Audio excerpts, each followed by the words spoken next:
Iran Israel ನಡುವಿನ ಯುದ್ಧ ದಿನದಿಂದ ದಿನಕ್ಕೆ ಹೆಚ್ಚಾಗ್ತಾನೆ ಇದೆ. ಅಮೆರಿಕ ಇಸ್ರೇಲ್ ಇರಾನ್ ಮೇಲೆ ಜಂಟಿ ದಾಳಿಯನ್ನು ನಡೆಸ್ತಾ ಇದ್ದು, ಪೈಲಟ್ ರಕ್ಷಣೆಗೆ ಅಮೆರಿಕ ಬಿಗ್ ಆಪರೇಷನ್ ಮಾಡಿದ್ದು, ಪೈಲಟ್ ರಕ್ಷಿಸಲು ಒಂದಲ್ಲ ಎರಡಲ್ಲ 155 ಏರ್ಕ್ರಾಫ್ಟ್ ಅನ್ನ ಬಳಕೆ ಮಾಡಿದ್ರು. ಸೊ ಎರಡನೇ ಪೈಲಟ್ ರಕ್ಷಣೆಗೆ 155 ಏರ್ಕ್ರಾಫ್ಟ್ ಅನ್ನ ಅಮೆರಿಕ ಬಳಸಿತ್ತು.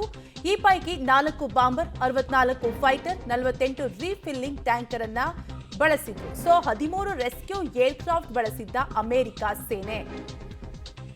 ಪೈಲಟ್ ರಕ್ಷಣೆಗೆ ಅಮೆರಿಕ ಬಿಗ್ ಆಪರೇಷನ್ ಮಾಡಿದ್ದು, ಶತ್ರು ನೆಲದಲ್ಲಿ ನುಗ್ಗಿ ಪೈಲಟ್ ರೆಸ್ಕ್ಯೂ ಆಪರೇಷನ್ ಅಮೆರಿಕ ಮಾಡಿದ್ದು, ಇತಿಹಾಸದಲ್ಲಿ ಇಂಥ ಆಪರೇಷನ್ ನಡೆದಿಲ್ಲ ಅಂತ ಡೊನಾಲ್ಡ್ ಟ್ರಂಪ್ ಈಗಾಗಲೇ ಹೇಳಿದ್ದಾರೆ. ಡೀಟೇಲ್ಸ್ ಕೊಡ್ತಾರೆ ನಮ್ಮ ಪ್ರತಿನಿಧಿ ಪ್ರಕಾಶ್. ಈಗಾಗಲೇ ಟ್ರಂಪ್ ಕೊಟ್ಟಿದ್ದಂತಹ ಡೆಡ್ಲೈನ್ ನಾಳೆ ಮುಗಿತಾ ಇದೆ. ಇರಾನ್ ಪರಮಾಣು ಘಟಕ ಏನಾದ್ರೂ ಧ್ವಂಸವಾಗುತ್ತಾ ಹೇಗೆ ಅಂತ? ಈಗಾಗಲೇ ಇರಾನ್ ಪ್ರಮುಖವಾಗಿ ಅದರಲ್ಲೂ ಕೂಡ ಏನು ವಿದ್ಯುತ್ ಸ್ಥಾವರಗಳು ಮತ್ತೆ ಪರಮಾಣು ಅಣುಸ್ಥಾವರ ಘಟಕಗಳು ಈ ರೀತಿಯ ಒಂದಿಷ್ಟು ಪ್ರಮುಖ ಸ್ಪಾಟ್ ಗಳನ್ನ ಏನು ಧ್ವಂಸ ಮಾಡೋದಕ್ಕೆ ಈಗಾಗಲೇ ಟ್ರಂಪ್ ಕೂಡ ಒಂದಿಷ್ಟು ಪ್ಲಾನ್ ಗಳನ್ನ ಕೂಡ ಮಾಡ್ಕೊಂಡಿತ್ತು. ಸೊ ಅದರಂತೆ ಒಂದಿಷ್ಟು ಭಾಗಗಳಲ್ಲಿ ಕೂಡ ದಾಳಿಯನ್ನ ಕೂಡ ನಡೆಸಲಾಗಿತ್ತು. ಸೊ ಈ ಮಧ್ಯದಲ್ಲಿ ಈಗ ಇರಾನ್ ನಲ್ಲಿ ಅಮೆರಿಕದ F-15 ಸೀರೀಸ್ ನ ಫೈಟರ್ ಏರ್ ಕ್ರಾಫ್ಟ್ ಕೂಡ ಅಲ್ಲಿ ಪತನ ಆಗಿತ್ತು. ಸೊ ಅದಾದ ಬಳಿಕ ಮತ್ತೆ ಅಲ್ಲಿನ ಒಂದಿಷ್ಟು ಫೈಟರ್ ಜೆಟ್ ಗಳನ್ನ ಏನು ರೆಸ್ಕ್ಯೂ ಮಾಡುವಂತ ಕಾರ್ಯಾಚರಣೆಗಳು ಕೂಡ ಆಗಿದ್ವು. ಅಂದ್ರೆ ಈವರೆಗೆ ಸುಮಾರು 6 ರಿಂದ 7 ಫೈಟರ್ ಜೆಟ್ ಗಳು ಧ್ವಂಸವನ್ನ ಮಾಡಲಾಗಿತ್ತು ಇರಾನ್.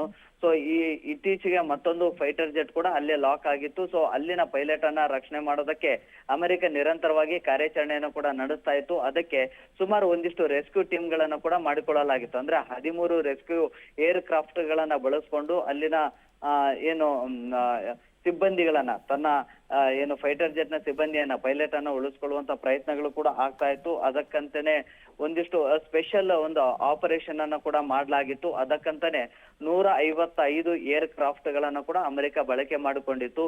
ಸೊ ಈ ಮೂಲಕವಾಗಿ 4 ಬಾಂಬರು, 64 ಫೈಟರ್, 48 ರೀಫಿಲ್ಲಿಂಗ್ ಟ್ಯಾಂಕರ್ ಗಳನ್ನ ಕೂಡ ಬಳಸಿಕೊಂಡು ತಮ್ಮ ಈ ಒಂದು ಸಿಬ್ಬಂದಿಯನ್ನ ಅಂದ್ರೆ ಪೈಲಟ್ ಅನ್ನ ಉಳಿಸ್ಕೊಳ್ಳುವಂತಹ ಏನು ಸತತ ಪ್ರಯತ್ನ ಕೂಡ ಅಮೆರಿಕ ಮಾಡ್ತಾ ಇತ್ತು. ಆ ವಿಚಾರದ ಬಗ್ಗೆ ಕೂಡ ಟ್ರಂಪ್ ಹೇಳಿಕೆಯನ್ನ ನೀಡಿದ್ದಾರೆ.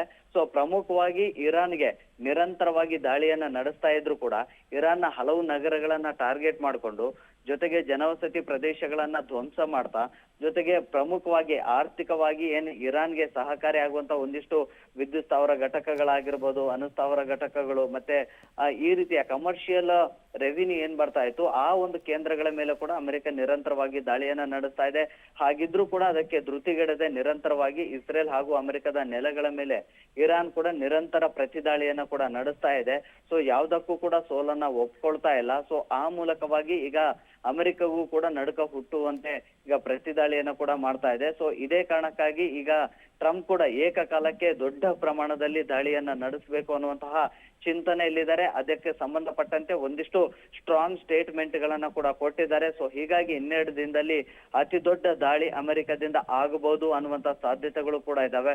ಒಂದೊಮ್ಮೆ ಏನಾದ್ರೂ ಏಕಕಾಲಕ್ಕೆ ಆ ದಾಳಿ ಏನಾದ್ರೂ ಆದ್ರೆ ಇರಾನ್ ನಲ್ಲಿ ಮತ್ತಷ್ಟು ಸಮಸ್ಯೆ ಕೂಡ ಬಿಗಡಾಯಿಸುತ್ತೆ. ಮತ್ತೆ ಬಹುತೇಕ ನಗರಗಳು ಒಂದ್ ರೀತಿಯಲ್ಲಿ ಸರ್ವನಾಶದ ಅಂತ್ಯಕ್ಕೆ ಬರುತ್ತಾ ಅನ್ನುವಂತಹ ಒಂದಿಷ್ಟು ಆತಂಕಗಳು ಕೂಡ ಈಗ ಜಗತ್ತಿನ ಮುಂದೆ ಇದೆ. ಸೊ ಆ ಒಂದು ನಿಟ್ಟಿನಲ್ಲಿ ಇದೀಗ ಸ್ಟ್ರಾಂಗ್ ಸ್ಟೇಟ್ಮೆಂಟ್ ಅನ್ನ ಕೂಡ ಈಗ ಅಮೆರಿಕದ ಅಧ್ಯಕ್ಷರು ಡೊನಾಲ್ಡ್ ಟ್ರಂಪ್ ಕೊಟ್ಟಿದ್ದಾರೆ. ಬಹುಶಃ ಇರಾನ್ ಅದು ಯಾವ್ದಕ್ಕೂ ಕೂಡ ಏನು ಜಗ್ತಾ ಇಲ್ಲ, ಬೆದರ್ತಾ ಇಲ್ಲ.